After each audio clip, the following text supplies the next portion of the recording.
Hello guys, আজকে হচ্ছে বুধবার। বুধবারের মেনু দেখতেই পাচ্ছি। এখানে ভাত আছে, এখানে দেখো থোড় ভাজা আছে, এখানে দেখো স্যালাড আছে, স্যালাডের মধ্যে পেঁয়াজ, শসা, টমেটো, আর এখানে দেখো কাঁচা আমের চাটনি আছে। 2-4টে বড়ি ছিল, বড়ি দিয়ে দিয়েছি, বড়ি দিয়ে চাটনি আছে।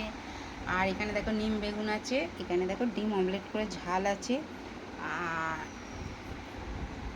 ডিম অমলেট করে ঝাল আছে। আর এই দেখো এখানে হচ্ছে এ আছে তোমার, একজনের একটু আলু সেদ্ধ আছে, বুঝতে পারছো তো। শুধু হচ্ছে একটা ছেলে খেতে পারে না এসব দিয়ে, একটু আলু না হলে ভাতের পাতে, বুঝতে পারছো তো, হচ্ছে ব্যাপার।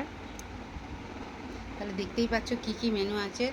এখানে ভাত, এখানে থোড় ভাজা, এখানে কাঁচা আমের চাটনি, ওখানে স্যালাড, এখানে নিম বেগুন, এখানে ডিমের অমলেট করে ঝাল, আর এখানে এক পিস আলু সেদ্ধ আছে, মা ওই লঙ্কা ভাজা একটু ওই কাঁচা পেঁয়াজ। ঠিক আছে, চলো টাটা বাই। সবাই সুস্থ থেকো, ভালো থেকে, এইভাবে ভালোবাসা দিতে থেকো। রান্নাবাড়ি কথাবার্তা কেমন হচ্ছে অবশ্যই কমেন্ট করে বলো। আর কে কে খাবে তো গরম গরম ছুটে ছুটে চলে এসো। ঠিক আছে, ঠিক আছে, চলো টাটা।